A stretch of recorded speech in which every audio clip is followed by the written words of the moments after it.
Since I was 13 years old, my first job in sales was selling newspapers door to door. I got the door slammed in my face so many times. I still think that my nose is a little flat here on the tip because of all those door slams. And it made me realize something in that moment. People in sales are loved and they're hated. They're loved because without people in sales, we wouldn't have homeowners insurance. We wouldn't have fire insurance. We wouldn't send our kid to this school. We wouldn't buy that car that we fall in love with. That hotel that was amazing right on the water. Actually, someone that was convincing me to buy a vacation for my family. And at first I was irritated with the emails and the text messages. Phone that you want to hang up on. They're the person at the front door that you want to slam the door on. They're the text message that you want to unsubscribe from. Strange paradox that the people that provide us with the things that we need to solve our problems in life are also the people that kind of irritate us. After I got over the trust hurdle and realized the benefits of what this person was selling, it was actually a great deal and it solved this amazing problem that I have, which was to get my family out on a vacation. People in sales are the people that inspire us, that find the problems that we have and then provide solutions to those problems. That's powerful. That's sales.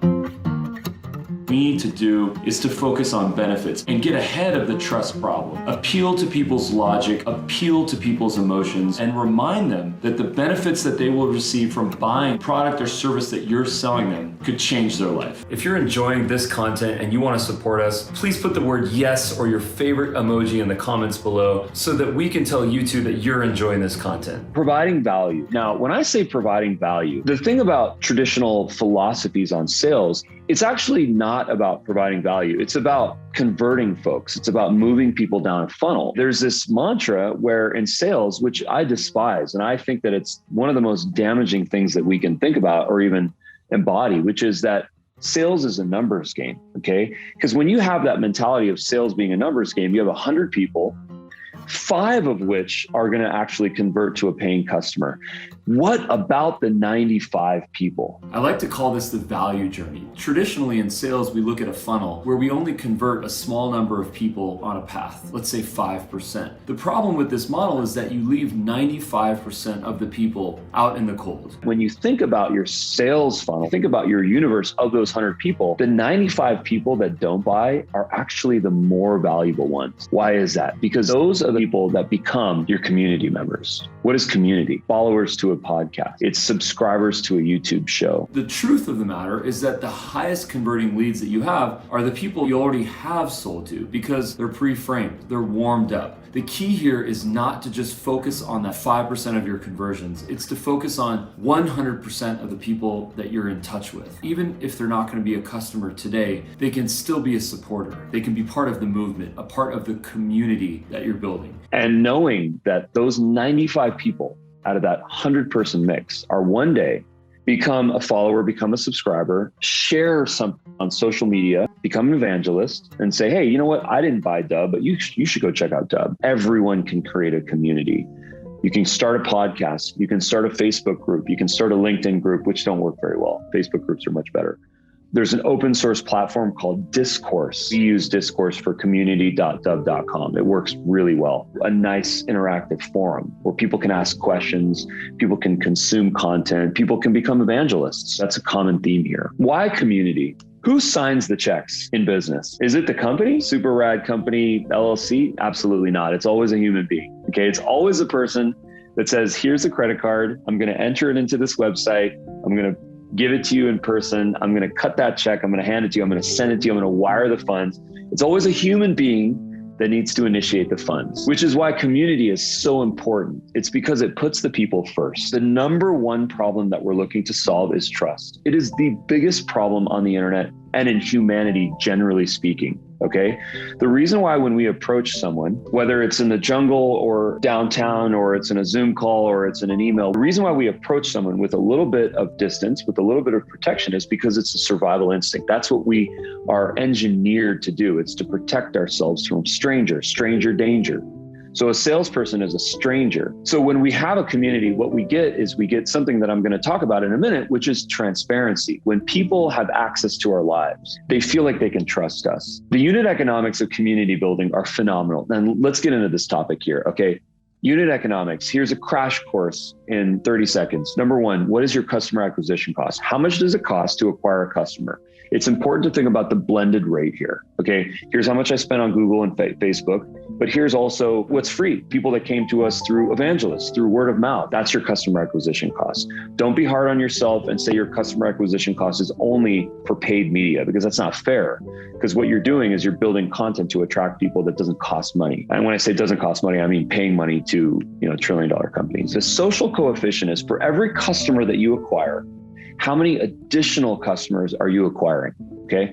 When we started out at Dubb, our coefficient was, I think, like 0.2%. So 0.2%. So every one person that we'd get 0.2 of a new person, which is basically zero. We started to say, how can we invest into our community? How can we provide value? How can we provide content to make people evangelists, to make people proud of what we're doing, to make it so that people send us posters like that. That poster was sent to me by Paige Batcher, a program called Kismet Ideas.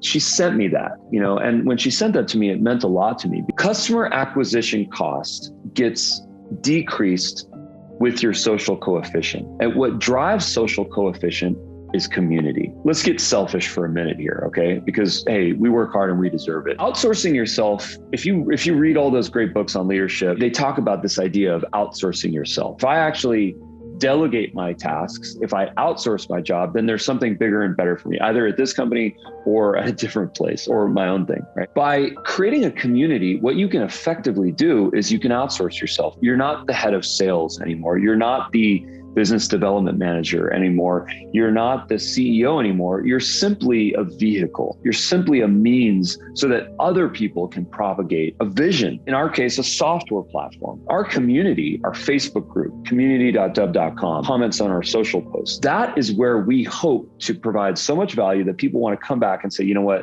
I want to evangelize this. Always be closing. Do you remember how many managers that we've had that have told us that? Always be closing, Darius. Always be closing, Ruben. Always be closing, okay? Is that really relevant? Is that the person that you want to speak to? The person that goes to your front door, calls you, sends you a text message, meets you on Zoom with the mentality of always be closing? I don't want to talk to that person. I want to talk to the person that says, always be consulting. I want an advocate. A company that we use for our email warming called MailReach. And there's this guy that's always there on chat. We buy more from him. He's never asked me to buy one time. He's just providing value. He's always consulting me. And I really appreciate that. The same applies to so many of our partners where if they're a consultant, we just buy more from them. Being transparent. Now, this is a hard one because there is so much behind that camera. There is so much on this second monitor that you can't see in my world. There are financial statements, there are investor meetings, there are client meetings, there are technical repercussions, there are choices that we can make that will skyrocket our hosting expenses, that make us and drive us to make certain actions. Being transparent is not easy, okay? But being transparent is, in fact, in my opinion, one of the best ways to build trust. And how can you actually make transparency your best friend? Nothing is done. Everything is ephemeral. This is a Buddhist philosophy. Every cell in my body will be replaced eventually. I will be a new human being, okay? An airplane that was built in the 70s, one could argue that if every piece in that airplane has been replaced, it's the same airplane because its soul hasn't changed, okay? People love to be part of the process. And by being transparent, you bring people into that process. You say things like, hey guys, we launched a calendar service like Calify, calify.me, and it's a work in progress. And we're still working out some of the kinks. We'd love to get your feedback. Go get a free trial. There's no credit card required. And let us know what you think. And based on that feedback, we can improve it. Experimental action. Paige Batcher calls this imperfect action. By experimenting, by putting out a community site, by putting out a new advertisement, by putting out a feature that's not fully ready yet, and by receiving constructive feedback, what we can do is we can get continuous improvement. Progress cannot be attained unless this cycle exists. This cycle is all based on communication. It's all based on information.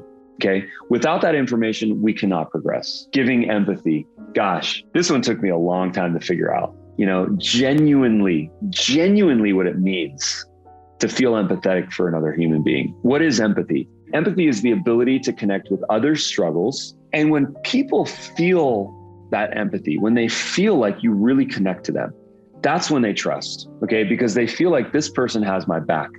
They're not just looking to convert those 5 people in their funnel. They genuinely care.